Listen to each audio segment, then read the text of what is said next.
여러분 안녕하십니까. 2018 평양 함께하는 평화 남북 정상회담 뉴스특보 계속 이어가겠습니다. 오늘 오전에 문 대통령과 수행원 일행을 태운 공군 1호기 평양국제공항에 도착해서 평양 시민들의 열렬한 환영 인사를 받고 지금은 백화원 초대소로 이동하고 있습니다. 통일외교부 박경호 기자가 나와 있습니다. 오전 상황 정리해 보겠습니다. 자, 박 기자. 네. 문 대통령 일행의 출발은 약간 좀 지연됐었습니다. 네, 그렇습니다. 원래는 한 8시 40분쯤에 출발하도록 돼 있었는데 서울공항에 도착해서 아까 그 청사에 들렸죠. 그래서 네. 수행원들과 이제 환담을 나눈 후에 출발해서 한 8분에서 9분, 한 10분, 길게 잡아 10분 정도가 좀 늦춰졌는데 네. 결국에는 오전 10시에 평양에 도착하는 일정 크게 어긋나지 않았습니다. 네. 아마도 뭐 항로를 조정했거나 아니면은 속도를 좀 높였거나 해서 어쨌든 전체적 일정에는 어긋남이 없었다 이렇게 볼 수 있습니다. 네, 지금 보시는 영상은 문 대통령 일행을 태운 공군 1호기가 이미 평양국제공항에 도착한 상황이고요. 네, 그렇죠. 활주로로 이제 유도로로 이동해서 대기하고 있고 김정은 위원장 내외가 환영 인사를 위해서 이동하고 있는 모습을 보고 계십니다. 아마도 대단차 앞에서 서로 만나기로 아마 의전상 약속이 되어 있지 않았을까. 그래서 네. 처음에는 문이 열렸다가 한번 닫혔거든요. 그러니까 그렇죠. 그 바깥의 상황을 좀 살펴본 후에 아마 서로 연락을 해서 의전을 맞춰서 아마 하지 않았을까 싶습니다. 네, 화면을 자세히 보시면 김정은 위원장 내외가 저 자리에 멈춰서고 이 트랩 아래에 서 있던 남측 스텝으로 보이는데 인사를 하는 그런 모습도 있었습니다. 네. 네, 공군 1호기에서 문 대통령 내외가 이제 막 문 밖으로 나와서 환영 인파들 그리고 김정은 위원장 내외에게 손을 들어 인사를 했습니다. 박수로 환영을 하고 있습니다. 오전 10시쯤 상황이죠. 네, 그러니까 리설주 여사까지 환영 인사를 위해서 나온 것도 좀 눈에 띄는 대목이었어요. 네, 맞습니다. 왜냐하면 지금까지 김정일 위원장의 경우는 사실은 퍼스트레이디라고 할 수 있는 사람이 없었거든요. 네. 그러니까 이번에는 퍼스트레이디가 있었고 이제 정상 국가다, 외교를 하는 국가다라는 것을 보여주는 어떤 이미지도 있다고 봅니다.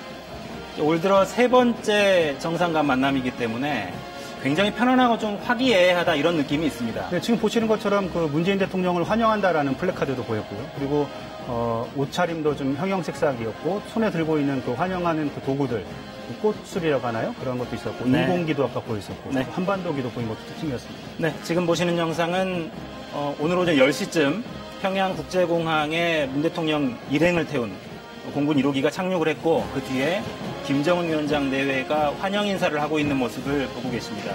지금 현재 문 대통령 내외 그리고 김정은 위원장 내외는 각각 따로 승용차 편으로 이동을 하고 있고 오전 11시쯤 잠시 후에 백화원 영빈관에 도착할 것으로 예상이 됩니다. 순안 평양국제공항에서 백화원 초대소까지가 직선거리로 한 20여 킬로미터 되거든요. 그러니까 최근에 이제 평양 지도를 보면 평양 회천 고속도로라고 나와 있는데 그 고속도로를 타고 아마 한 20여 분 이상 달려서 도착할 것 같은데 이제 평양 내부 지도가 데이터가 되어 있지 않기 때문에 어떻게 왔는지는 저희가 파악할 수는 없습니다만 아마 능라도를 지나서 오거나 아니면은 평양 시내 쪽으로 약간의 어떤 평양 시내를 보여주면서 도착을 했을 수도 있습니다. 네. 이제 공항에 수천 명의 인파가 이렇게 인공기 그리고 한반도기 꽃을 이렇게 흔들면서 환영 행사를 했기 때문에 평양 시내 연도에도 아마 시민들이 도열해 있지 않을까 이런 생각도 좀 듭니다. 생중계가 안 되니까 아마 녹화 중계가 되고 나서 그 영상이 이제 송출이 될 텐데요. 지금처럼 아까 오전 10시에 이제 공항에 내려서 북한의 주요 인사들이든 당정군의 주요 인사들을 이렇게 서로 환영도 하고 악수도 하면서 서로 이제 환대를 하는 그런 모습입니다. 또 좀 우리 남측 인사들도 사실 도열에 있었거든요. 네. 이제 보면은 지금 나오네요. 김정은 위원장이 정의용 실장과 조명균 통일부 장관 그리고 강경화 외교부 장관 그리고 송영무 국방장관 그리고 도종환 장관으로 보이네요. 김현미 국토부 장관. 아마도 뒷모습이지만 김영춘 해양수산부 장관도 봤으니까. 네. 김현미 장관 오른쪽이 김영춘 장관으로 보입니다.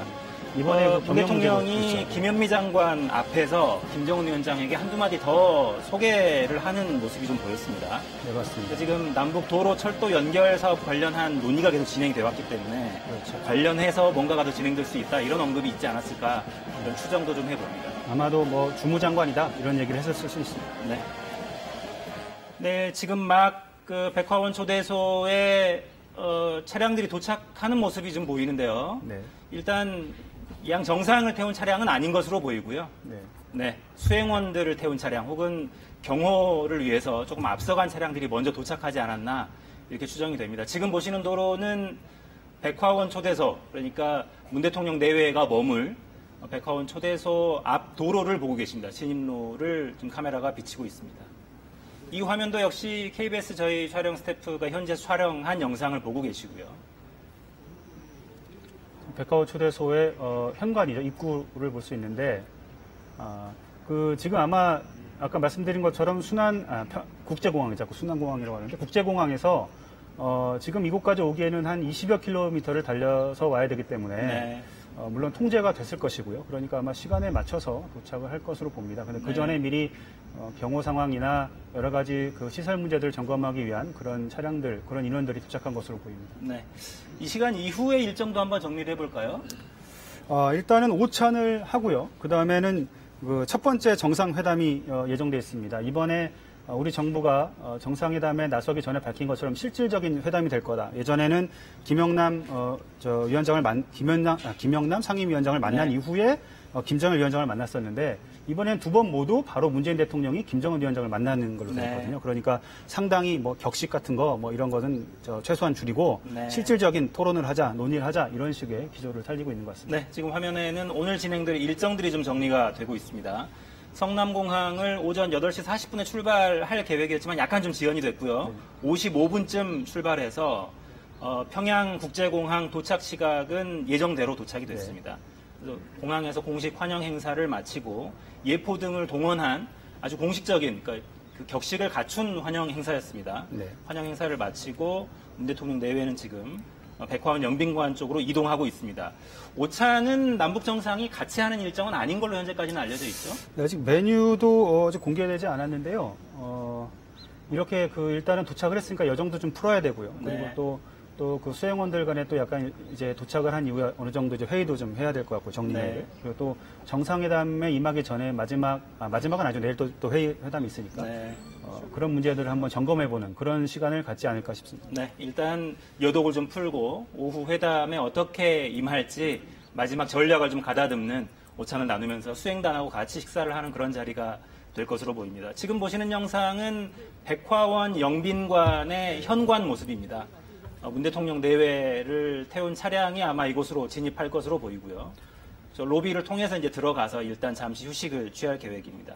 이곳이 이제 1983년에 지어진 곳인데요. 북한의 대표적인 국빈 숙소입니다. 네.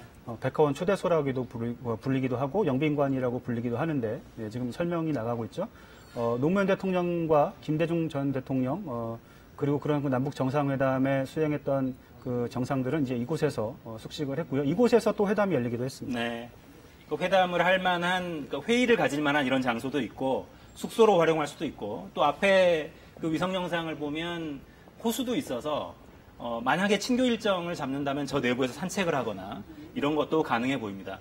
그 생각보다 굉장히 규모가 큰 곳이어서 안에서 자전거를 타고 이동했다 이런 이야기도 전해 있었고요. 조경이 상당히 좀 잘 돼 있습니다. 네. 그러니까 인공 분수도 돼 있고요. 백화원 영빈관은 대동강변에 있습니다. 그러니까 원래 굉장히 풍광이 좋은 곳이고 그 뒤편으로는 이제 숲이 펼쳐져 있고 네. 그래서 외부에서는 이제 잘 보이지 않으면서도 앞으로 툭 터여 있는 그리고 공간 자체가 굉장히 크고 네. 북측에서 우리로 치면 아마 이제 외빈들이 왔을 때 묵는 영빈관 네. 이렇게 보시면 될 것 같고요.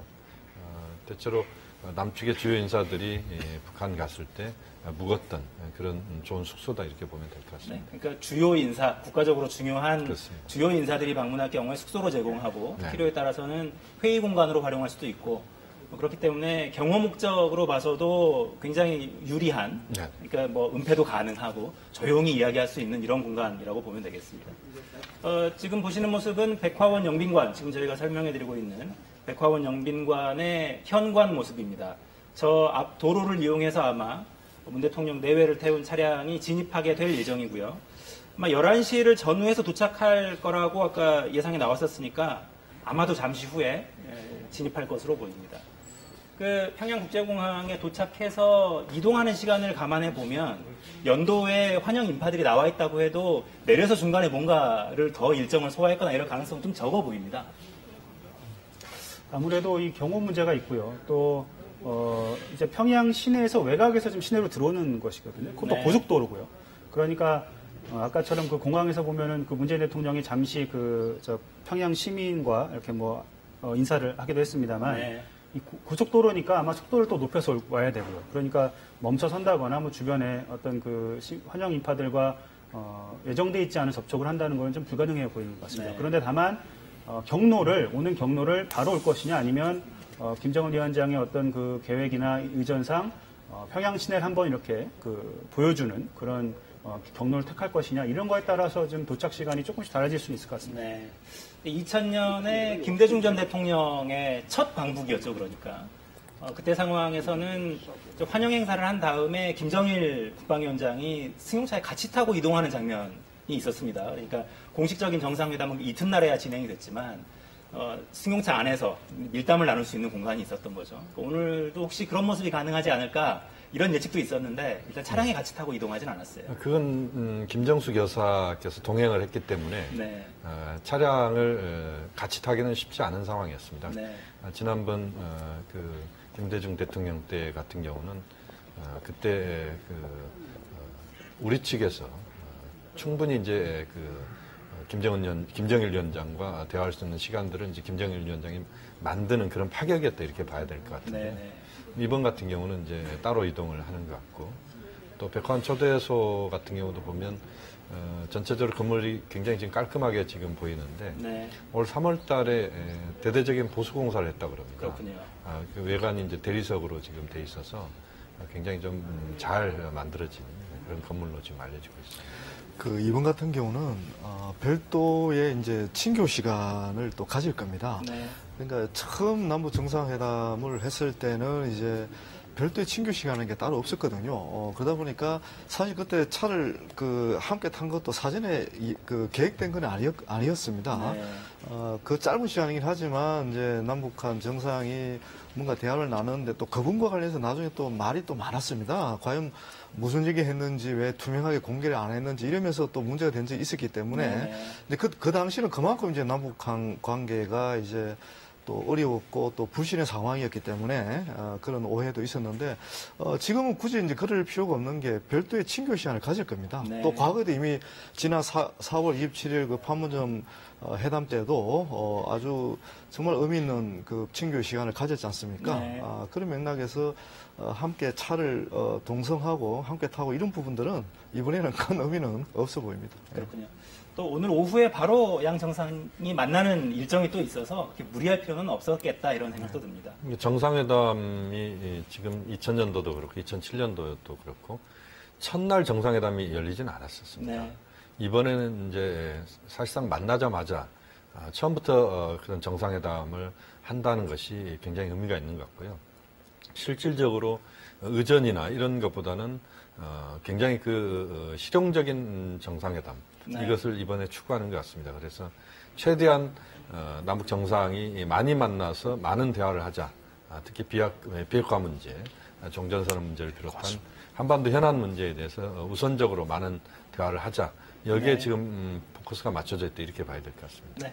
지금 시청자 여러분께서 보고 계신 영상은 이 시각 백화원 영빈관의 현관 모습입니다. 지금 문 대통령 내외가 평양국제공항에서 공식 환영 행사를 마친 뒤에 도로로 달려서 이쪽으로 달려오고 있는 중이고요. 도착하면 잠깐 휴식을 취한 뒤에 오찬을 하고 오후에 정상회담 공식 일정이 진행될 예정입니다. 낮 12시에 일단 남북 정상이 식사를 함께 하는 건 아니고요. 따로 수행단과 식사를 한 뒤에 정상회담은 오후에 진행될 예정입니다. 오전에 있었던 환영 행사 이야기를 잠깐 좀 해볼까요? 환영 행사에서 가장 눈에 띄었던 것이 뭐였는지 한마디로 좀 정리를 해주시고 설명을 좀 들어봤으면 좋겠습니다. 가장 눈에 띄는 게 어떤 부분이죠? 저는 역시 우리 대통령이 이제 북한 주민하고 악수하는 장면이 장면. 그 네. 장면이 가장 좀 인상 깊게 다가왔고요. 네.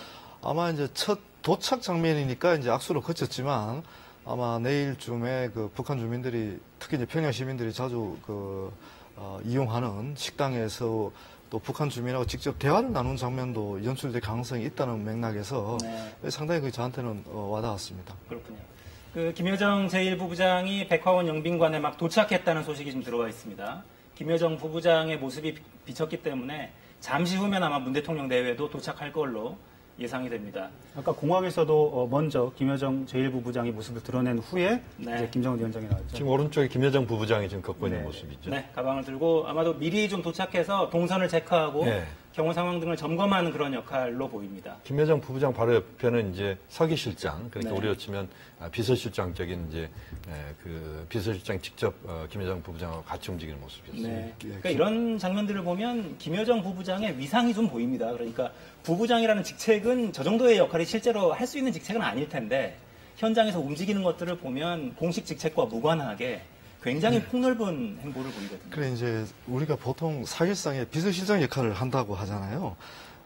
근데 이 비서실장의 역할은 이 핵심 또 브레인 역할도 하는 거거든요. 네. 그 잘 모르는 분들이 이제 김여정 역할을 얘기할 때 너무 형식적이고 의존적인 역할만 하는 거 아니냐 이렇게 이제 추정들 하시는데 모르겠습니다. 제가 볼 때는 이 김여정 부부장은 어떻게 보면 이제 김정은 위원장과 함께 주요 국사도 논의한다. 네. 그리고 중요한 전략도 함께 논의하는 그런 위치에 있는 것 같고요. 네.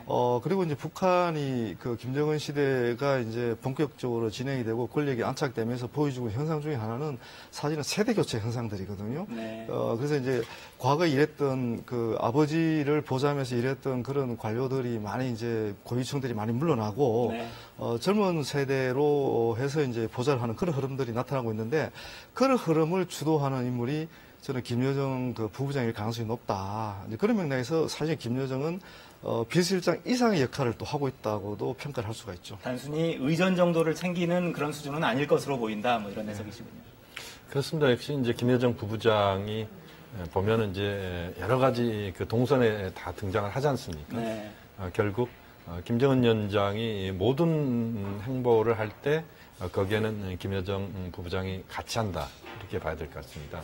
그만큼 지근거리에서 김정은 위원장을 보좌한다. 그것이 단순히 그 행동에 대한 보좌뿐만 아니라 김정은 위원장의 판단이나 김정은 위원장이 전체적으로 그 구상하는 모든 정치적인 또 전략적 판단에 영향을 주는 인물이다 이렇게 봐야 될 것 같습니다. 그러니까 의전 측면을 생각해 보면 예를 들어 공식 행사 시작 직전에 김여정 부부장이 나타났다면 그 자리에는 김정은 위원장이 아마도 나타날 것이다. 그렇습니다. 뭐 이렇게 해석을 해도 무방할 것 같고. 네. 네. 그러니까 그런 단순히 의전만 챙기는 것이 아니라 구체적인 정책의 방향들, 새로운 전환들 이것도 논의할 수 있는 그런 상대가 지금 돼가고 있다. 굉장히 빠른 속도로 성장하고 있는 권력의 핵심, 실세 이렇게 봐도 무방할 것 그렇게 같습니다. 봐도 되고요. 김여정 부부장은 남북 관계만 챙기는 게 아닙니다.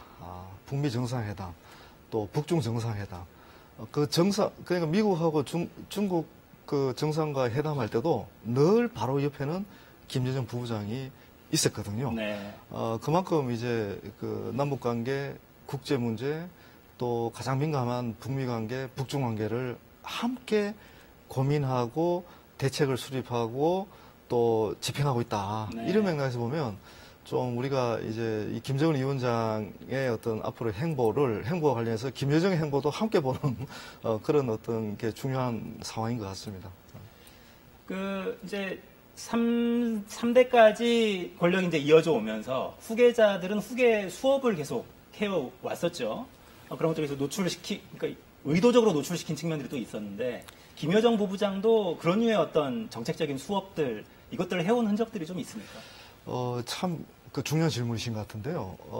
이제 저희들이 사실 김여정 부부장의 등장한 지가 오래되지는 않았습니다. 네. 저희들이 제가 기억하기로는 2005년 이후 같은데요. 이제 그전에는 사실 김여정 부부장이 등장할 수 있는 기회가 많지가 않았습니다. 네. 왜냐하면 북한이 이제 핵과 미사일 개발에 거의 집중을 하면서 국제사회와 이제 대립을 하고 대결을 하고 그러면서 긴장이 계속 높아져 오다 보니까 어떻게 보면 김정은 위원장의 군사적 활동 외에는 저희들이 관심을 집중할 수 있는 네. 군사적 활동에만 집중할 수밖에 없는 상황이었거든요. 설령 노출이 됐더라도 저희가 인지하기가 좀 어려웠죠. 그런데 이제 김정은 위원장이 새로운 국민을 만들어가는 과정에서 김여정이 등장하고 저 사람이 뭔가 중요한 역할을 한다. 이제 그런 판단을 하게끔 만들어주고 있는 건데 네. 우리가 생각했던 것보다 훨씬 중요한 역할을 하고 있다는 것이 계속 입증이 되고 있는 것이죠. 네. 그게 이제 방금 말씀드린 대로 남북 정상회담뿐만 아니라 북미 정상회담, 북중회담 모든 걸 챙기고 있으니까 네. 이게 단순히 의전 역할에 머무는 게 아니다. 이런 판단을 할 수밖에 없는 거죠. 지금 여러분께서 보고 계신 영상은 오늘 오전 10시쯤에 평양국제공항에 문재인 대통령 내외 수행단 일행을 태운 항공기가 도착을 했고 김정은 위원장 내외가 환영 인사를 위해서 지금 이동하고 있는 그런 모습을 보고 계십니다. 김정은 위원장 내외가 등장하니까 굉장히 큰 환호성이 터졌고요. 저런 부분은 일정하게 좀 연출된 측면이 있겠습니다만 과거에도 보면은 이제 2000년도에 김대중 대통령께서 평양에 처음 갔을 때 네.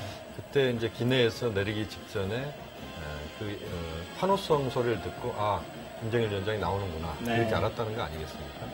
그 전에 이제 김정일 위원장 나온다는 약속은 없었고 네. 그 정도로 북한 주민들에게 김정은 위원장의 존재감은 또 다른 차원에서 더 의미 있게 다가오는 그런 모습이다 이렇게 봐야 될 것 같습니다. 김정은 위원장에게 권력이 이제 이양되는 초반에는 굉장한 의구심들이 많았어요. 저 젊은 지도자를 과연 북한 체제 주민들이 인정할 수 있을 것인가, 받아들일 수 있을 것인가 이런 의구심들이 굉장히 많았는데 저런 영상들을 보면 일단 안착해 있다는 느낌도 듭니다. 자신감도 보이고요. 2011년 12월 17일에 아버지 김정일 국방위원장이 사망을 합니다. 그러니까 2011년 12월 18일부터 이제 실질적인 권력을 행사하기 시작했는데 네. 그때 나이가 26이었습니다. 그러면서 이제 우리 전문가들도 그랬고 외국의 전문가들도 김정은 위원장이 2년을 버티기 힘들 거다. 네. 정권을 유지하기 힘들 거다고 얘기를 했는데 의외로 2012년 이제 본격적인 권력을 이제 권한을 행사했는데 그때부터 좀 남다른 모습을 보였거든요. 그 부분이 이제 앞서 우리 김영현 교수님도 말씀하셨지만 뭔가 이제 대담하고 또 과단성 있는 그런 모습들이 연출이 되었고 특히 이제 우리가 중요할 부분은 고모부 장성택을 이제 숙청한 부분이죠. 네. 그러니까 우리가 저희들이 이제 평가하기는 2년 만에 권력을 이제 확고하게 다졌다. 이렇게 저희들은 조심스럽게 평가를 하고 있거든요. 네. 이제 그 이후에 이제 핵과 미사일을 함께 개발하겠다고 해서 핵과 미사일도 만들고 또 경제도 상당한 국제사회의 이제 그 제재를 받으면서도 또 어느 수준으로 이렇게 향상시키는 그런 모습을 보여줘 왔거든요. 네. 이제 이런 맥락에서 이제 김정은 위원장은 이거 가지고 양이 안 차는 겁니다. 이거 갖고 만족이 안 되는 겁니다. 지금도 국제사회 제재를 받으면서도 경제 개발을 할 수는 있지만, 네. 이거 지금 미국과의 근본적인 이 적대 관계를 청산해야 되겠다. 그래야 보다 자기가 원하는 세상, 자기가 원하는 이 북한을 만들 수 있겠다는 이제 판단을 하고 있는 거거든요. 근데 이제 비핵화 문제가 다들 알다시피 워낙 어려운 문제다 보니까 이 조건을 가지고 계속 지금 티격태격하고 있는 그런 상황인데 어떻든 김정은 위원장은 그 방향으로 지금 그 목표를 향해서 가고 있다. 우유곡절은 겪겠지만 결국 비핵화라는 목표를 달성하기 위해서 가고 있다. 그 과정에서 우리의 어떤 공조라 그럴까, 우리와의 공조 협력이 굉장히 중요하니까 그걸 요청한 거고, 그러면서 이제 문재인 대통령이 이번에 가서 그런 핵심 역할을 이제 하려고 하는 거죠. 그런데 아직 결과가 안 나왔기 때문에 이제 두고 봐야 되는 그런 상황이죠. 그렇군요. 그러니까 이제 비핵화 쪽으로 방향을 튼 다음에 저는 가장 인상적으로 봤던 거는 당 중앙군사위원회를 열어서 공식화하고 당 중앙위원회를 열어서 그것들을 공식적으로 결의하고 대회에 표명하는 이런 과정들이 굉장히 인상적이었습니다. 그러니까 이 체제가 그냥 한 사람이 결심하는 게 아니라 우리 국가가 공식적으로 결정하고 가는 것이다. 이런 모습들을 과시하고 또 이것이 이 체제를 장악하고 있다는 확고한 신호이기도 해서 그 부분이 굉장히 인상적이더라고요. 그렇습니다. 실제 김정은 위원장의 권력을 접수하는 과정을 보면 대체로 그 형식을 갖춘 그리고 정통성을 최대한 형식 속에서 받아안는 이런 모습이었다 이렇게 봐야 될 것 같습니다. 그러니까 2011년 12월 17일 날 김정일 위원장의 이제 부고가 뜬 이래 1년의 과정을 보면 김정은 위원장이 당과 군과 정, 당정군을 접수하는 이 과정 자체가 상당히 단계적으로 그러나 굉장히 압축적으로 이루어진 그런 과정이었다 이렇게 봐야 될 것 같습니다. 최근에 김정은 위원장의 행보는 인민경제를 어떻게 살릴 것인가에 집중돼 있고 군시설은 최근에 방문했다는 소식은 전혀 듣지를 못하는 것 같습니다. 대부분 경제 관련 시설들, 현지 시찰들 다니고 있는데 그런 것들도 비핵화와 연동돼서 이제 이 국가 경제를 어떻게 끌고 갈 것인가 이런 부분에 좀 집중돼 있다 이런 느낌이 좀 받게 됩니다. 지금 보시는 영상은 문 대통령 그리고 김정은 위원장이 함께 조선인민군대를 사열하고 있는, 공식 사열하고 있는 모습을 보고 계십니다. 그런데 저게 이전과 좀 다른 게요. 보니까 2000년과 2007년과 비교를 해보니까 영접 인사의 규모가 좀 달라졌습니다. 2000년에는 김정일 국방위원장 시절에는 10명 안팎이었는데 2007년에는 한 3명 정도 나왔고요. 최승철, 최룡해, 김일근 이렇게 나온 걸 보는데 이번에는 지금 10여 명의 인사들이 일단 나왔거든요. 당정군, 그다음에 평양시 위원장, 그리고 김여정 부부장까지. 그러니까 아까 그 교수님 말씀하신 것처럼 당정군을 확 장악하고 있다. 확실히 김정은 위원장이 장악하고 있다. 그리고 또 문재인 대통령에 대한 의전을 정상국가처럼 우리가 마련했다. 국빈 수준, 원수 수준으로 이렇게 얘기한 것 같습니다. 4.27 정상회담 때 평양에 오시면 각별히 모시겠다 이런 또 멘트도 있었는데 그런 것들 충실히 보여주는 것 같습니다. 예포까지 동원한 공식적인 아주 행사, 국빈 방문에 준하는 그런 행사를 보여주는 것 같아요. 사실 상당히 북한이 이제 정성 들여서 행사를 준비했다는 느낌이 있는데 저는 또 약간 또 절제된 느낌도 있습니다. 아까도 말씀드렸지만 지금 예포를 발사도 지금 안 하고 있고요. 그리고 굉장히 짧은 시간 압축적으로 이렇게 최대한 예우를 보여주는 그런 의정 행사를 지금 하고 있거든요. 그런 맥락에서 저는 상당히 절제되면서도 최대한의 예우를 지금 보여주고 있다 이렇게 평가를 하고 싶습니다. 제가 좀 임 교수님 말에 하나 더 보태고 싶은 게 그래서 제가 궁금한 게 아까 그 사회할 때요. 김명호 육군 대자가 그 사회할 때 그 이제 말을 하지 않습니까? 그런데 그 전에 노무현 대통령이나 그 김대중 대통령에 비하면 되게 상당히 짧은 얘기였습니다. 그러니까 그런 것도 보면 말씀하신 것처럼 간소화된 사회를 했다고 보고요. 아마도 그 지금 임 교수님 말씀처럼 여러 가지를 고려한 그런 문제가 아니었을까 싶네요. 그러니까 그 수행원들과 인사하는 과정에서 조선인민군 이제 그 최고 수뇌부들이 거수경례를 하는 모습도 보이고 사열을 하면서 문재인 대통령 각하라는 표현을 쓴 것도 그렇고 그렇습니다. 그러니까 각별하게 예우를 한다 이런 느낌을 받게 됩니다. 김수길 총정치국장, 노광철 인민무력상이 거수경례를 하는 그런 모습을 보여줬는데요. 그것은 이제 국가 지도자에 대한 그런 군의 그 경례다 이렇게 보시면 됩니다. 그러니까 저런 그 의장대나 군악대가 동원되는 그런 행사는 상대방을 국가로서 인정하는 그런 차원에서의 의미가 있는 그런 행사다 그렇게 봐야 됩니다. 남관계가 한편은 특수한 측면이 있는 관계입니다만 또 다른 측면을 보면 국가 간 관계로 볼 수밖에 없는 그런 그 상황이기 때문에 지금 의장대 사열이나 분열 이 모습들은 국가 간 관계로 남관계를 본다. 그런 점도 우리가 주목을 해야 될 것 같습니다. 지금 북측이 남측의 도움이 얼마나 긴급하게 필요한지를 보여주는 신호라고 볼 수도 있겠습니다. 한편으로는. 예, 저는 그 김정은 위원장의 그 사회를 받는 그 얼굴 표정들이 저한테는 좀 또 의미 있게 와닿는데요. 지금 보고 계시죠? 상당히 굳어 있고, 물론 이제 이 행사를 차질 없이 잘 치러야 된다는 그런 중압감도 있겠지만, 오후부터 당장 그 남북 정상회담이 열리는데 정말 중요한 의제가 다뤄집니다.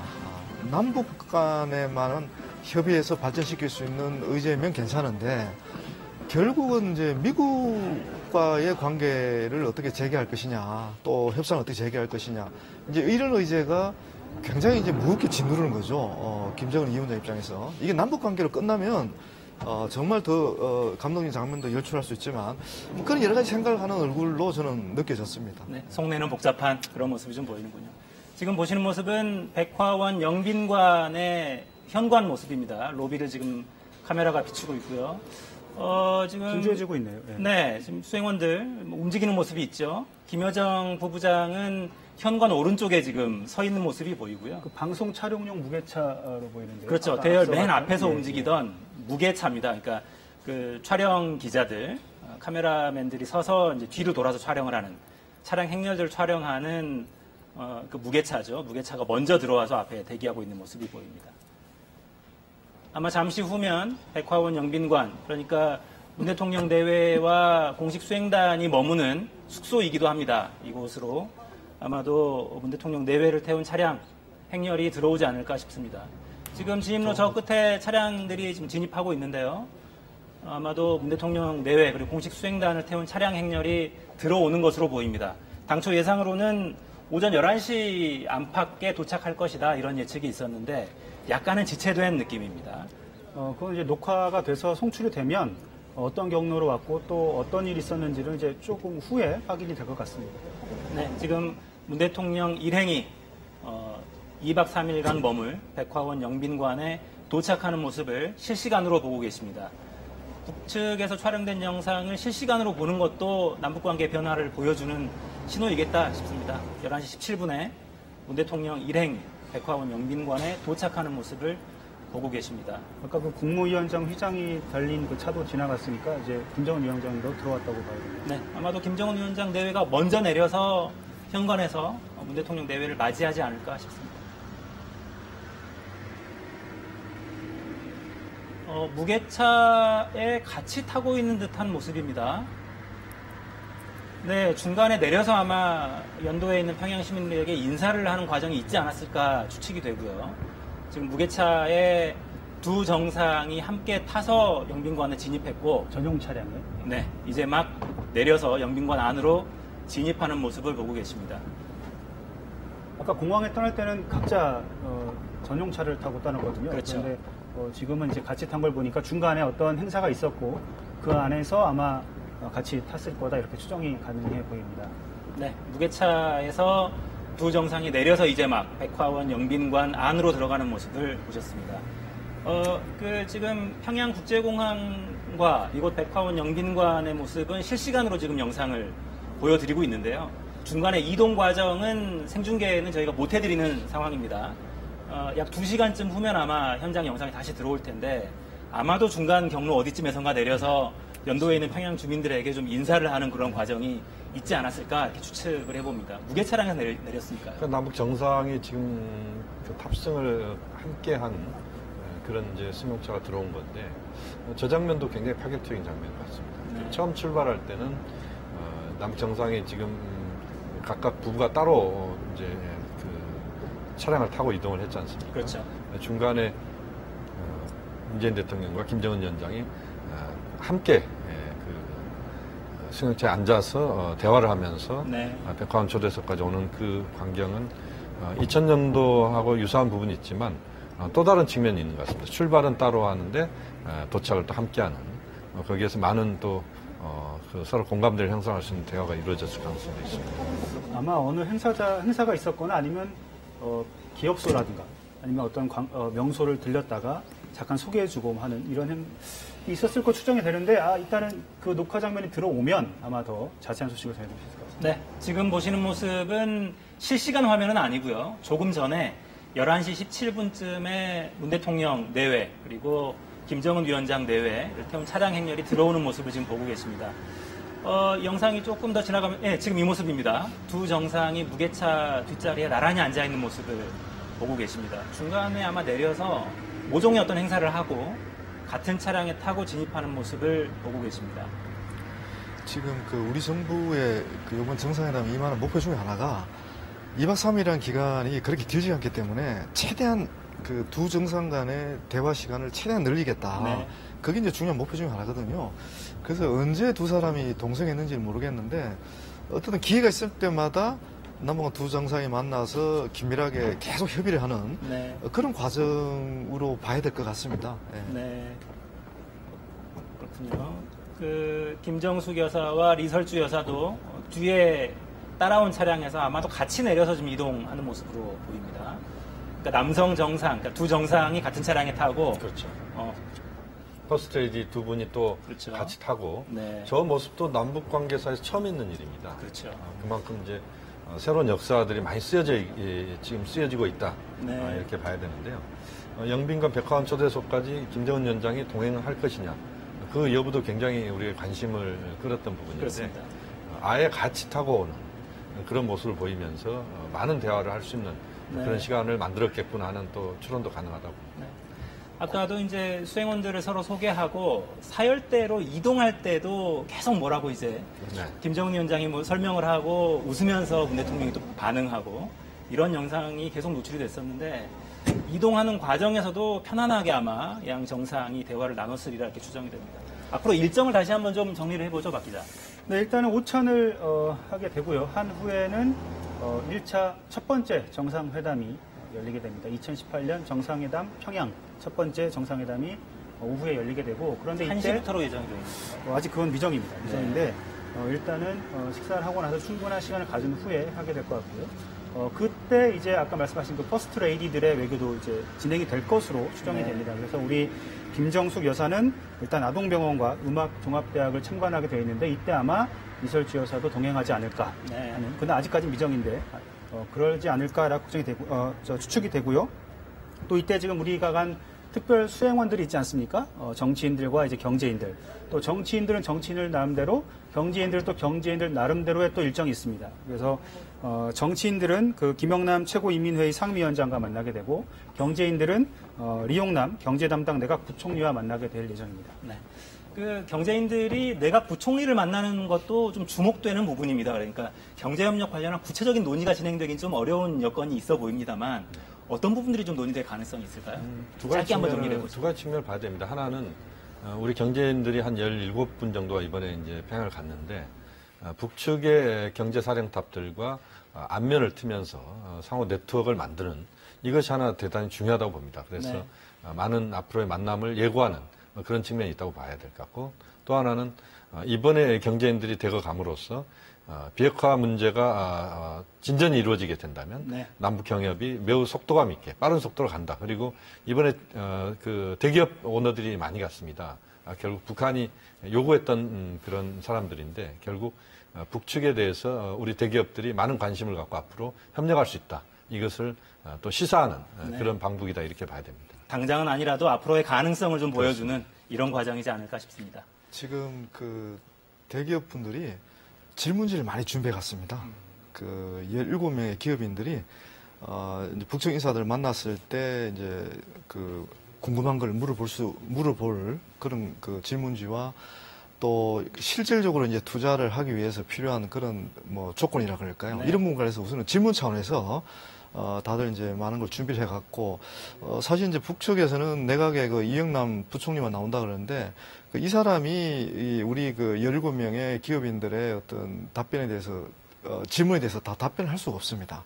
그래서 아마 많은 북측에서도 거기에 상응하는 그 핵심 또 다른 책임자들이 나올 가능성이 굉장히 높거든요. 그러니까 굉장히 짧은 시간이지만 압축적으로 이제 비핵화 이후에 남북 경협을 어떻게 할 것인가에 관련된 논의가 이루어질 가능성이 굉장히 높습니다. 그래서 이 부분도 저희들이 상당히 주목해야 될 부분이기 때문에. 특별 수행단이 어떻게 움직이는지도 좀 지켜볼 그런 대목이 있어 보입니다. 자세한 말씀 좀 더 이야기 나눠보도록 하고요. 네, 그럼 이제는 지금까지의 정상회담 진행 상황 AR 스튜디오에서 이하경 기자가 정리해드립니다. 네, 11년 만에 남북의 정상이 평양에서 다시 만났습니다. 김정은 위원장이 직접 나올지 가장 큰 관심사였는데 이설주 여사와 함께 직접 나왔습니다. 이 두 정상이 반갑게 포옹을 하는 모습도 볼 수가 있었는데요. 이 남북 두 정상은 그 후에 나란히 인민군 의장대를 사열하는 모습도 볼 수가 있었습니다. 그리고 나서 이 환영 나온 평양 주민들과 이 문 대통령이 악수를 나누는 그런 이 파격적인 장면도 지금 보고 계십니다. 잠시 후 12시부터는 오찬도 예정이 돼 있습니다. 이 두 정상이 따로 오찬은 할 예정이고요. 이게 끝이 나고 나면 문재인 대통령은 이 김정은 위원장과 이 정상회담을 시작합니다. 이 속도감 있게 바로 본론으로 들어가는 겁니다. 이 두 정상이 지난 두 차례 만남을 통해서 그만큼 이 격이 없는 사이가 됐다고도 볼 수가 있고요. 또 과거에는 이 남북 정상이 만나는 것 자체만으로도 의미가 있었다고 한다면은 이번에는 좀 다르다고 할 수 있겠죠. 이 비핵화가 처음으로 공식적으로 의제에 오른 만큼 실천적인 결과물에 대한 부담도 큰, 그러니까 실무적인 성격이 그만큼 강한 회담이 될 거란 뜻도 됩니다. 이 문 대통령도 이 미국이 요구하는 비핵화 조치와 이 북한이 원하는 안전 보장 사이에서 이 접점 찾기를 이번 회담의 핵심 과제로 꼽았었죠. 이 문제를 놓고 이 김 위원장과 허심탄회한 많은 대화를 나누겠다고 했습니다. 오후에 있을 정상회담에 누가 배석을 할지도 관심사입니다. 일단 지금까지의 전례를 보면은요, 이 서훈 국정원장과 북측에서는 김영철 부위원장이 배석할 건 좀 유력한 상황입니다. 하나 또 눈여겨보셔야 될 거는요, 이 외교장관으로서는 처음으로 이 강경화 장관이 이번에 평양에 갔죠. 이 강 장관의 역할도 주목해 볼 부분입니다. 이번 회담은 이제 내일 오전에도 한 번 더 있습니다. 정상회담이 한 번 더 있는데 이 오후에는 합의된 내용을 이 공동 기자회견 형식으로 발표할 가능성이 큽니다. 이 청와대가 이런 가능성을 내비쳤는데요. 내일은 9.19 평양 선언이 나올 수 있을까요? 이 부분도 주목해서 보시죠. 또 오늘 저녁에는 어떤 일정이 있을지 이것도 아마 궁금하실 겁니다. 이 정상회담 끝나고 나서는 예술 공연과 만찬이 예정이 돼 있습니다. 오늘 만찬에 김정은 위원장이 참석할지 여부에 대해서는 아직은 확인된 게 없습니다. 다만 청와대는 모든 가능성을 열어두고 있다 이렇게 밝혔거든요. 오늘 만찬에서 어떤 장면들이 연출될지 이 부분도 함께 지켜보시죠. 지금까지 AR 스튜디오에서 전해드렸습니다. 네, 이하경 기자가 정상회담 관련 내용 정리해드렸습니다. 평양 남북 정상회담 공식 일정이 시작되면서 전 세계 취재진이 모여들었습니다. 메인 프레스센터 한번 연결해 보겠습니다. 황현택 기자 준비하고 있죠? 네, 지금 소식 전해주시죠. 네, 2박 3일 정상회담 공식 일정이 시작된 만큼 이곳 프레스센터에서도 긴장감이 커지고 있습니다. 제 뒤로 보이는 900여 석 규모의 브리핑룸에선 문재인 대통령의 평양 도착과 환영 행사, 그리고 백화원 영빈관 도착 모습 등이 잇따라 생중계됐는데요. 프레스센터에는 어제까지 28개 나라 외신 기자 450명을 포함해 모두 2,700명이 등록을 마쳤습니다. 중계석을 마련한 미국 CNN과 일본 NHK 등도 관련 소식을 분주하게 전하는 모습입니다. 특히 김정은 국무위원장과 부인 리설주 여사가 직접 공항에 나와서 문 대통령 부부를 영접했을 때는 기자들 사이에서 박수와 탄성이 터져나오기도 했습니다. 윤영찬 청와대 국민소통수석은 매일 오전 9시와 오후 3시 이렇게 하루 두 차례 이곳에서 브리핑을 할 예정인데요. 오전 브리핑에서는 평양 출발 직전에 문 대통령의 발언을 전하기도 했습니다. 문 대통령은 이번 방북으로 북미 대화가 재개되기만 한다면 그것 자체로 큰 의미가 있다. 또 남북이 정례화를 넘어서 필요할 때 언제든 만나는 관계로 넘어가고 있다고 말했다고 윤 수석은 전했습니다. 평양에 도착한 문 대통령은 곧바로 숙소인 백화원 영빈관에 여장을 풀었습니다. 이어 옥류관에서 오찬을 하게 되는데 김정은 위원장 부부의 참석이나 생중계 여부는 아직 불투명한 상황입니다. 평양에서의 주요 일정들은 주간 방송사인 KBS가 국제 방송 신호로 제작해 전 세계로 송출하게 됩니다. 문 대통령의 평양 일정에는 변수가 많은데 관련 소식은 이곳 프레스센터에 가장 먼저 전달되게 됩니다. 새로운 소식이 들어오는 대로 다시 전해드리겠습니다. 네, 메인 프레스센터의 황현택 기자였습니다. 이번에는 서울역 한번 연결해 보겠습니다. 시민들이 아마 정상회담 상황 관심 있게 지켜보고 있을 것 같은데요. 홍성희 기자가 준비하고 있습니다. 자, 홍 기자, 시민들 반응 어떻습니까? 네, 이곳 서울역에는 많은 TV가 설치되어 있는데 많은 시민들이 앞에 모여 있습니다. 조금 전 문재인 전 대통령이 북한 공항에 도착하는 모습, 그리고 김정은 위원장이 마중하는 모습 등을 흥미롭게 지켜봤는데요. 특히 두 정상 내외가 마주할 때는 일부 박수 소리가 나오기도 했습니다. 또 북한의 의장대나 열렬한 환영 인파를 보면서 신기하다는 듯이 서로 대화하는 모습도 볼 수 있었고요. 길을 가다가 잠시 멈춰서서 TV를 보기도 했습니다. 이곳 서울역은 평소처럼 오가는 시민들도 많고 바쁜 분위기입니다. 오늘 정상회담에 대해 시민들은 기대와 우려가 교차하고 있는데요. 일부 시민들은 뉴스를 보니까 정상회담이 실감이 난다면서 국민의 한 사람으로서 잘 되길 바라는 마음이 크다며 기대감을 나타냈습니다. 또 이산가족들 대부분이 고령인 만큼 이번 회담을 통해서 이산가족 상봉이 수시로 있었으면 좋겠다는 말씀도 있었습니다. 하지만 회의적인 반응도 있었는데요.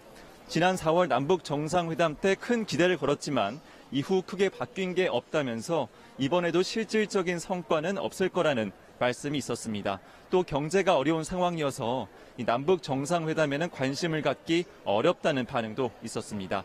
시민들은 오늘 남북 정상회담의 기대와 우려 속에서 지켜보고 있는데요. 회담 결과에 대해서 시민들의 관심도 커지고 있습니다. 네, 홍성희 기자였습니다.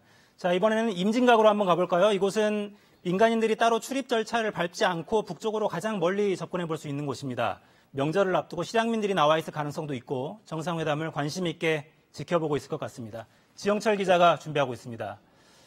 자, 지영철 기자, 그곳이 북한 땅과 아주 가까운 곳이죠? 현장 분위기 어떻습니까? 네, 그렇습니다. 이곳 임진각, 그 뒤로 임진강을 바라보고 그 민간인 출입통제선, 민통선에 맞닿아 있는 곳입니다. 이 임진각 곳곳에 새겨져 있는 소개 문구를 보면요, 이렇게 되어 있습니다. 한국전쟁과 민족 분단의 아픔이 새겨진 곳. 그런데 오늘은 이 남북 두 정상이 만나지 않았습니까? 그 날이 날이어서 그런지 일본 NHK 등 이런 여러 외신들 그리고 언론사들의 취재가 예정이 돼 있고요. 그리고 외국인 관광객들을 비롯해서 이 단체 관광객들을 태운 대형 버스도 계속해서 들어오고 있습니다. 네, 지 기자, 그곳은 평소에도 실향민들이 좀 많이 찾는 곳인데 다음 주가 추석입니다. 오늘은 어떻습니까? 네, 그 북에 고향을 두고 온 실향민들이 고향이 그리울 때 그리고 고향 땅이 생각날 때 북한과 조금이라도 가까운 이곳을 찾습니다. 그리고 고향을 향해서 올리는 제사, 망향제도 지냅니다. 그 제 바로 뒤에 망배단에서 이뤄지고 있는데요.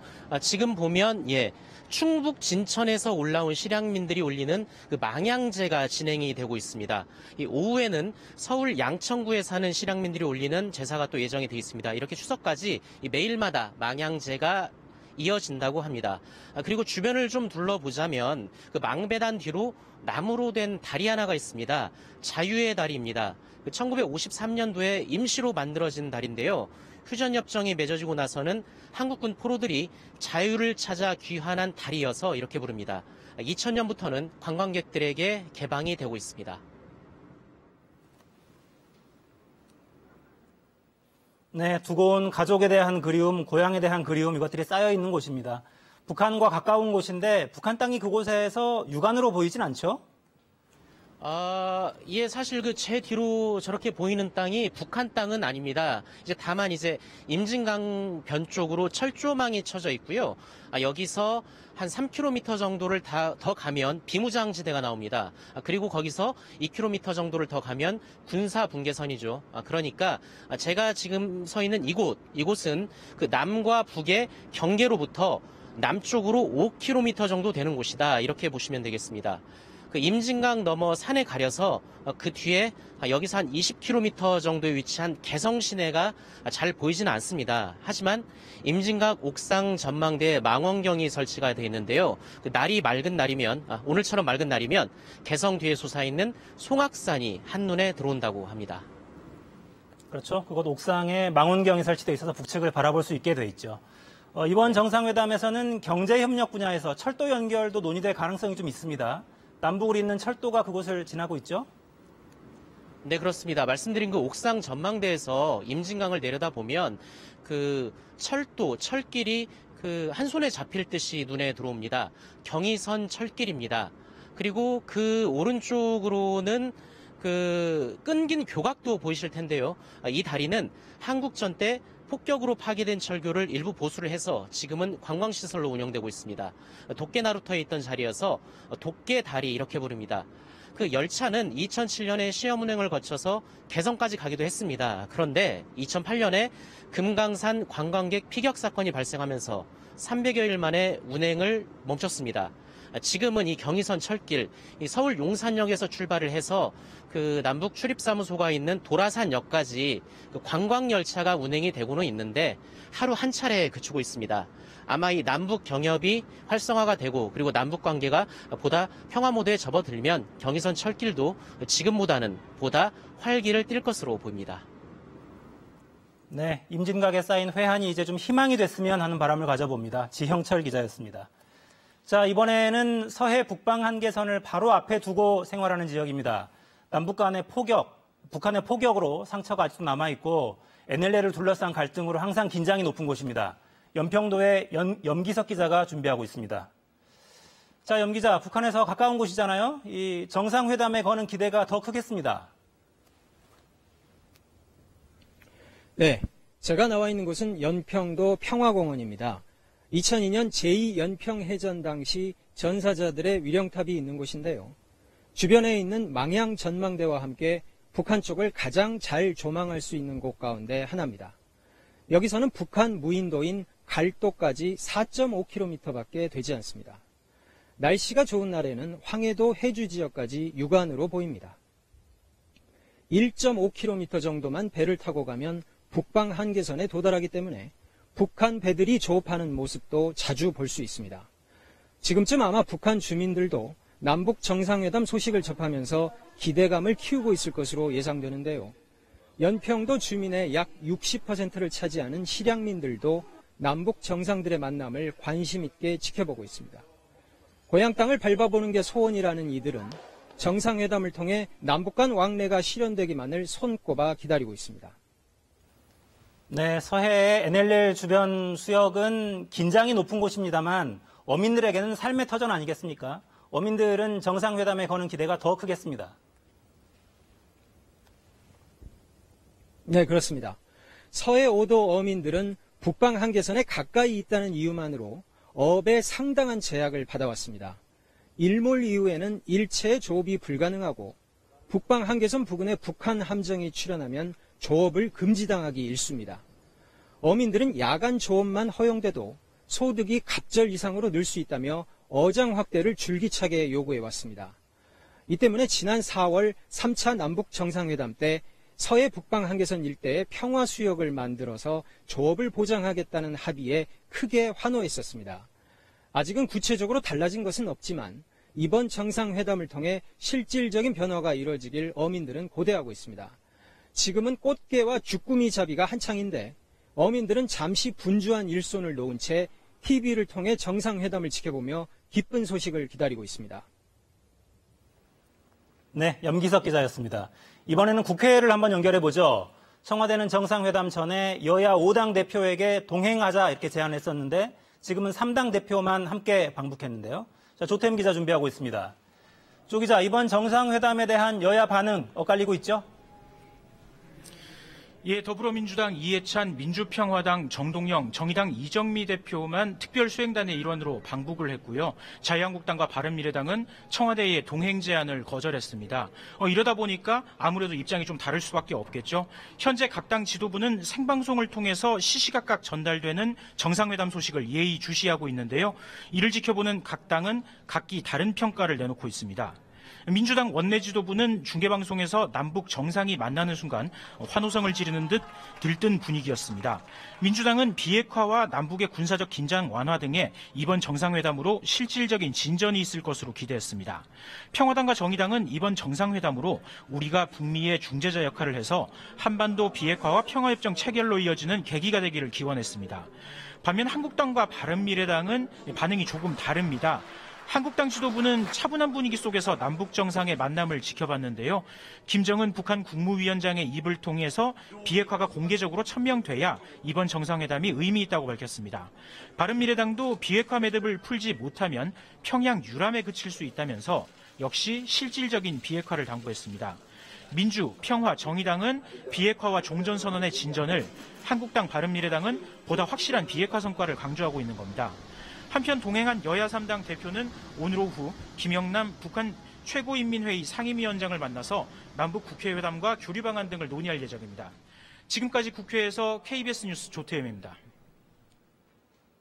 네, 조태임 기자였습니다. 자, 이번에는 미국 반응 한번 살펴보죠. 미국은 비핵화를 놓고 북한과 줄다리기를 계속하고 있습니다. 이번 남북 정상회담 국면을 아주 관심 있게 지켜보고 있을 겁니다. 전종철 특파원이 준비하고 있습니다. 자, 전 특파원, 이번 3차 정상회담에 대해서 미국 정부와 언론 반응이 혹시 나온 게 있습니까? 네, 그렇습니다. 미 국무부는 보도자료를 내고 이번 3차 남북 정상회담과 관련해 폼페이오 장관과 강경화 외교장관이 이틀 연속 전화통화를 했다고 밝혔습니다. 이 통화에서 한미 양측은 양국 간 긴밀한 공조와 한미 동맹의 중요성을 재확인했고 북한의 비핵화를 위해 압박을 계속하겠다는 데 뜻을 모았다고 국무부는 전했습니다. 미 언론은 문재인 대통령의 평양 도착 소식을 긴급뉴스로 보도했습니다. CNN과 ABC 등 주요 방송은 문재인 대통령 부부가 김정은 위원장 부부의 영접을 받고 군중들이 환호하는 모습 등을 생생히 전했습니다.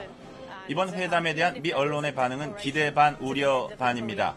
미 언론은 남북 정상회담이 잘 진행되면은 교착 상태에 빠진 북미 협상을 본 궤도에 올려놓을 수 있을 것으로 기대하고 있습니다. 특히 문 대통령의 중재자 역할에 주목하면서 남북 정상이 비핵화와 관계 개선의 접합점을 찾아낸다면 2차 북미 정상회담으로 가는 길이 열릴 것이라고 전망했습니다. 반면 미 언론은 북한이 비핵화 진정성을 보이지 않고 있기 때문에 남북 정상회담이 실질적 성과를 거둘 수 있을지 의문이라고 지적했습니다. 북한이 추가 핵실험이나 미사일 발사를 멈췄다 뿐이지 조용히 핵시설을 가동하는 징후가 포착됐다는 미 정보당국의 분석을 인용했습니다. 아울러 미 언론은 이재용 부회장 등 주요 그룹 총수들의 방북 동행에 주목하면서 그 배경에 관심을 나타냈습니다. 네, 전특파원. 이런 가운데 유엔에서는 대북 제재 문제를 놓고 미국과 중국, 러시아가 맞붙었다고요. 네, 그렇습니다. 미국 요구로 소집된 안보리 긴급회의에서 미국은 러시아가 대북 제재를 위반하고 있다고 맹공을 퍼부었습니다. 이에 대해 러시아는 제재가 외교를 대체할 수 없다며 강하게 반발했고 중국 역시 미국의 제재 압박에 대한 거부감을 나타냈습니다. 대북 제재가 비핵화 노력의 핵심이라고 폼페이오 장관이 말했듯이 미국은 제재로 비핵화를 견인하겠다는 의지를 거듭 천명한 반면에 중국과 러시아는 미국의 독주를 허용하지 않겠다는 뜻을 분명히 한 셈입니다. 북한을 둘러싸고 동북아 정세가 요동치는 가운데 미국과 중국, 러시아 간 힘겨루기가 북미 협상에 어떤 영향을 끼칠지 이에 앞서 남북 정상회담에서 실타래가 풀릴 수 있을지 지켜볼 대목입니다. 지금까지 워싱턴에서 전해드렸습니다. 자, 이번에는 일본 한번 연결해 보겠습니다. 이승철 특파원 나와 있죠? 자, 이 특파원 이제 실질적인 공식 일정이 시작이 됐습니다. 일본에서는 어떻게 전하고 있습니까? 네, NHK는 문재인 대통령의 평양 도착을 뉴스 특보를 통해 실시간으로 생중계하며 관련 소식을 전했습니다. 김정은 위원장의 등장, 문 대통령과의 악수, 그리고 의장대 사열 등 공항에서의 환영식을 해설과 함께 중계했습니다. 주요 신문들도 평양에서 정상회담이 열린다며 3일간의 주요 일정을 설명하는 등 깊은 관심을 표하고 있습니다. 일본은 기본적으로 비핵화 없이 북한 제재 완화는 있을 수 없다는 입장입니다. 이번 평양 남북 정상회담도 구체적으로 비핵화 조치가 어떻게 이루어지느냐에 주목하고 있습니다. 아베 총리 얼마 전 서훈 국정원장으로부터 특사단 방북 결과를 듣는 자리에서 김정은 위원장이 재확인한 비핵화 의지를 실행에 옮기기 위한 방안에 대해 특히 관심을 나타냈었습니다. 네, 이 특파원, 그동안 일본은 주로 납북자 문제에 큰 관심을 보여왔는데요. 북일 관계를 어떻게 푸느냐, 이 부분에 대한 일본 쪽은 어떻게 보고 있습니까? 시각은 어떻습니까? 네, 사실 일본은 모레 차기 총리를 결정하는 자민당 총재 선거를 앞두고 있습니다. 일단은 아베 총리가 앞서고 있다는 분석인데요. 후보로 나선 아베 현 총리 그리고 이시바 전 자민당 간사장 모두 주요 의제로 대북 관계를 언급하고 있습니다. 아베 총리는 거듭해서 북일 정상회담의 필요성을 제기하고 있습니다. 초점은 일본인 납치 문제에 맞춰져 있습니다. 아베 총리 어제도 지방 유세에서 김정은 위원장과 마주보고 일본인 납치 문제를 해결해야 한다고 말했습니다. 아베 총리는 서훈 국정원장에게도 김정은 위원장을 직접 만날 때라고 강조하기도 했습니다. 아베 총리에 맞서고 있는 이시바 전 간사장은 도쿄 거리 연설에서 평양과 도쿄에 각각 연락사무소를 개설하자고 주장하기도 했습니다. 어떻게든 북핵 국면에서 일본 납치자 문제를 연계해서 포괄적으로 해결하자는 게 일본의 입장입니다. 지금까지 도쿄에서 전해드렸습니다. 네, 이승철 특파원입니다. 주요국들 반응 살펴보고 있습니다. 이번엔 중국으로 가봅니다. 베이징 강민수 특파원 나오세요? 네, 강 특파원, 지금 중국 정부의 반응이 나온 게 있습니까? 네, 먼저 중국 관영 매체 소식을 전해드리면요. 중국 관영 CCTV가 문재인 대통령의 평양 도착과 김정은 위원장과 만나는 장면을 생중계로 전하는 등 중국도 아주 큰 관심을 보이고 있습니다. CCTV는 문 대통령의 전용기가 평양 순안공항에 도착하는 장면부터 시작을 해서 김정은 위원장 부부의 영접을 받는 장면까지 상당히 오랜 시간을 생중계로 방송했습니다. 이에 앞서 중국 외교부는 남북 간 관계 개선을 그것도 적극적으로 지지한다는 입장을 밝히기도 했습니다. 경상 외교부 대변인은 정례 브리핑에서 중국도 한반도 비핵화의 조기 실현과 동북아의 영구적 안정을 위해 노력하겠다며 이같이 말했습니다. 인민일보 등 관영 매체들도 이번 정상회담을 문 대통령과 김 위원장의 모임이라고 표현하며 관심 있게 전하고 있는데요. 종전선언부터 요구하는 북한과 핵시설 명단부터 내놓으라는 미국 사이에서 문 대통령이 어떻게 중재할지가 관심이라고 보도하고 있습니다. 전반적으로는 기대감을 보이고 있지만 신화통신은 현재 북미 간 신뢰가 부족한 상황인 만큼 이번 남북회담이 진정으로 협상의 경색 국면을 타개할 수 있을지는 좀 더 두고 봐야 한다는 신중론을 펴기도 했습니다. 사실 미국 쪽에서는 중국의 역할에 대한 불만이 컸습니다. 최근에는 중국 배후론까지 제기하면서 이 협상 교착 국면에 영향을 미쳤는데 중국이 이런 점을 좀 의식하는 분위기인가요? 그렇습니다. 상당히 부담을 느끼는 분위기입니다. 이 북한 구구절에 시진핑 주석의 방북이 이루어지지 않은 것도 있었지만 더 주목되는 것은 종전선언에 대한 입장입니다. 중국은 북한이 요구하고 있는 종전선언에 남북미 외에 중국도 당사자로 포함되어야 한다는 기존의 입장을 갖고 있었는데 여기서 한 발 물러서는 듯한 분위기가 감지되고 있습니다. 시진핑 주석이 러시아에서 열린 동반경제 포럼에서 현재 한반도 당사국은 한국과 북한, 미국이라고 말을 하면서 이들이 노력하고 우리는 협조해야 한다라고 말을 했는데요. 이 발언으로 중국이 종전선언에서는 일단 빠지겠다는 입장을 보였다는 해석까지 나오고 있는 상황입니다. 미국의 압력에 중국의 입장이 변한 것인지는 좀 더 지켜봐야 하겠지만 중국이 한반도 비핵화, 평화체제 정착을 위한 남북 간 또 북미 간 판이 깨지지 않게 하려고 상당히 조심하고 있는 것만은 분명해 보입니다. 지금까지 베이징에서 전해드렸습니다.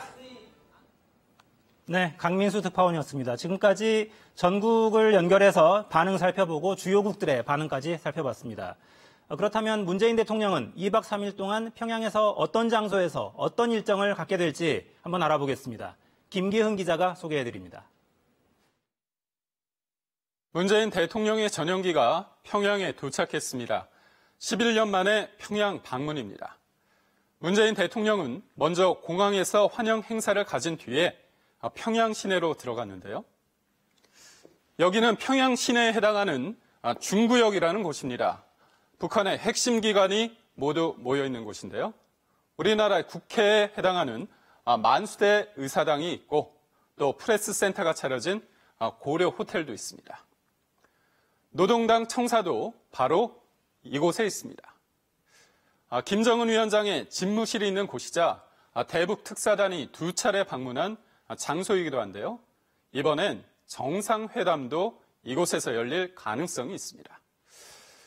그렇다면 문재인 대통령 평양에서의 첫날 밤은 어디서 보낼까요?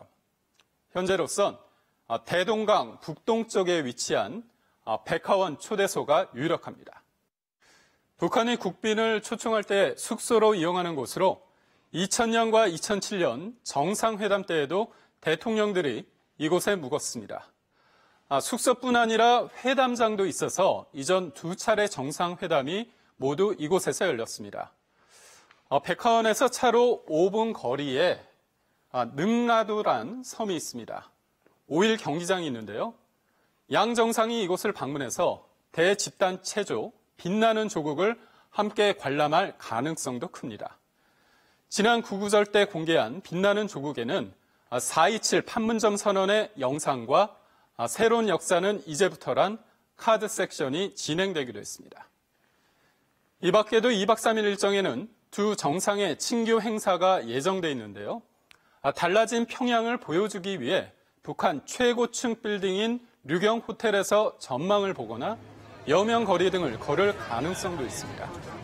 또 남북 정상은 둘째 날 옥류관에 들려 평양냉면을 먹을 예정입니다. KBS 뉴스 김기흥입니다.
네, 평양국제공항에서 진행된 환영 행사 주요 장면들을 보셨습니다. 저 장면 뒤에는 지금 문 대통령 내외와 김정은 위원장 내외 함께 백화원 초대소로 이동해 있습니다. 각자 점심 식사를 하고 오후에 아마 정상회담이 진행될 것으로 봅니다. 스튜디오에 전문가 그리고 취재기자 나와 있습니다. 한번 이야기 나눠보겠습니다. 이물출 경남대 극동문제연구소 교수 그리고 김준형 한동대 교수 나와 계십니다. 감사합니다. 네, 박경호 기자도 나와 있습니다. 네. 박 기자, 지금 오전 일정들 주요한 것들 좀 정리해보고 오후 일정들 좀 정리해 주시죠. 일단은 오전 8시 16분쯤에 청와대에서 헬기로 이제 서울공항으로 이동을 했고요. 그리고 8시 55분쯤에 평양으로 떠났습니다. 원래는 한 8시 40분쯤에 떠나기로 돼 있었는데 서울공항에 도착해서 청사에 들러서 잠깐 환담을 가진 이후에 출발을 했고요. 네. 그러나 오전 10시에 평양에 도착하겠다는 큰 일정에는 차질 없이 도착을 했습니다. 그래서 한 10여 분 정도 그리고 한 10분 정도 내외로 아마 그 대기를 하고 있었고 그리고 김정은 위원장이 직접 영접을 했습니다. 이설주 여사와 부부가 내외가 영접을 했고 그 다음에 간단한 사열과 분열을 본 후에 원래는 그 자동차를 이제 따로 가는데 지금 나오는 장면은 이제 오전 10시쯤의 상황입니다. 김정은 위원장이 그리고 이설주 여사와 함께 이미 이제 대통령 전용기는 도착해 있고 김여정 제1부부장도 보이고요. 영접을 하러 가는 모습입니다. 그렇게 영접을 하고 나서 두 정상이 각자 차로 움직였는데 아까 그 백화원 영빈관에 도착할 때는 같은 차로 왔거든요. 네. 그러니까 중간에 뭐 카퍼레이드를 했다던가 아니면 어떤 환영 행사를 통해서 같은 차를 탄 것 같습니다. 이제는 지금 오찬을 준비 중이거나 오찬을 하고 있을 것으로 보이고요. 오찬이 끝나면 2018 남북 정상회담 평양의 첫 번째 회담이 진행될 예정입니다. 첫 번째 회담의 시간이 혹시 확정이 돼 있습니까? 지금 오후 한 3시 30분 정도에는 시작될 것으로 예정은 돼 있는데 뭐 또 일정이라는 게 조금씩 늦어질 수도 있고 혹은 또 빨라질 수도 있으니까 그거는 아직까지는 뭐 이제 일단은 시작을 해봐야 될 것 같고요. 어쨌든 3시 30분이라고 예정은 돼 있습니다. 이때는 정상과는 정상회담이 예정돼 있고 또 김정숙 여사는 또 그 아동병원과 음악종합대학을 참관하게 돼 있는데 이때 아마 이설주 여사와 동행하지 않을까 이런 예상도 할 수 있습니다. 네. 수행원들은 또 따로 각자 일정을 소화하게 됩니다. 네. 자, 이제 두 분께도 한번 질문을 드려보고 싶은데요. 김 교수님, 오전의 일정을 보시면서 좀 눈에 띄더라. 어떤 부분은 중요해 보였다. 이런 대목이 있다면 어떤 부분이겠습니까? 예상됐던 것도 있었고요. 워낙 너무 예상해서 거의 확신했기 때문에 혹시라도 김정은 위원장이 안 나오면 어떡할까 하는 걱정이 될 정도로 이제 우리가 확신을 했었는데 이제 예정대로 나왔고요. 특이한 것은 그리고 최초인 것은 부부 동반으로 와서 이제 부부 동반을 맡게 되는 것도 특이했었고요. 그다음에 무엇보다 생중계가 좀 특이했습니다. 그걸 북한에서 그림만 송출한 게 아니라 우리의 시각으로 이 전체를 봤다는 것도 상당히 의미가 있는 것 같고요. 그다음에 지난번에는 그 꽃만 흔들었는데 꽃술만 흔들었는데 이번에는 인공기와 한반도기를 흔들었다는 것도 좀 특이하고요. 또 말씀하신 것처럼 중간에 떠날 때는 따로 떠나서 그냥 거의 백화원 초대소까지는 그냥 따로 하고 다시 이제 정상회담 때 만나는 거 아니냐는 생각을 했는데 상당한 시간을 같이 지금 가고 있다는 것도 상당히 그 안에서 많은 얘기를 했을 것이고 그것도 좀 주목된다고 볼 수 있겠습니다. 네. 또 영빈관에 도착할 때 그 사용한 차량을 보면 일반 승용차가 아니라 무게차여서 모종의 행사, 뭐 간단한 인사라도 아마 모종의 어떤 행사를 진행했을 가능성이 높아 보입니다. 그 부분은 잠시 후에 영상이 평양에서 도착하는 대로 한번 확인을 해볼 수 있을 것으로 보입니다. 자, 임 교수님, 이제 오후 3시 반부터 1차 정상회담이 진행될 것이다. 이런 소식이 들어와 있습니다.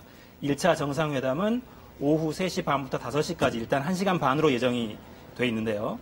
정상회담이 어디서 열릴지는 아직 구체적으로 소식이 들어와 있지는 않습니다.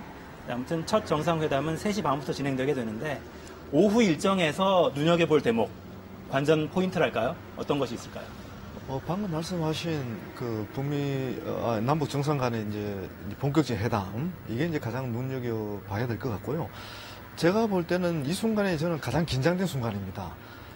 물론, 이전에 그 실무자들이 그 주요 의제에 관련해서 웬만한 거 조율이 됐을 겁니다. 근데 이제 결국 정상이 마지막으로 의견을 교환하고 최종적으로 이제 합의를 해야 되는데, 그 합의를 하는 상황이 이제 오늘 오후에 이루어질 겁니다. 그래야 이제 내일 오전에는 오늘 얘기 못했던 걸 미진한 걸 얘기를 하고 이제 공동 발표를 하는 형식으로 뭔가 할 텐데요.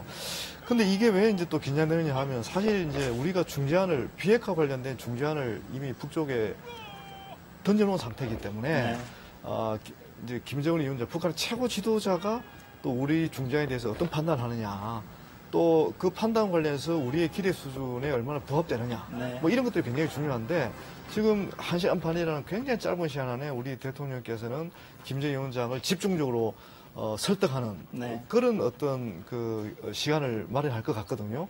근데 이 부분과 관련해서 이제 물론 김정은 위원장도 우리 대통령이 어떤 내용을 가지고 어떤 논리로 설명할 거라는 걸 어느 정도는 알고 있을 겁니다.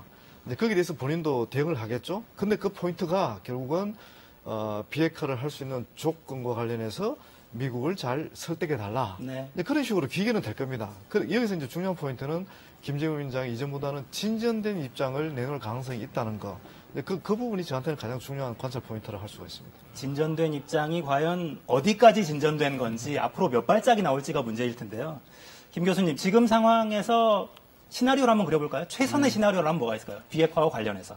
예, 최선의 시나리오는 이제 북한 지금 이제 사실상 교착 상황에서 건진 게 있다면 미국이 원하는 것과 북한이 원하는 게 확실해졌습니다. 카드가 확실히 나온 거죠. 그러니까 맞교환해야 되는 카드가 나와 있으니까 이제 결국 시퀀스거든요. 이 차례인데 이제 북한이 확약을 하고 미국이 그 확약을 받아들이고 그 다음에 이제 비핵화 종전선언을 하고 북한이 이제 비핵화 신고서를 제출하는.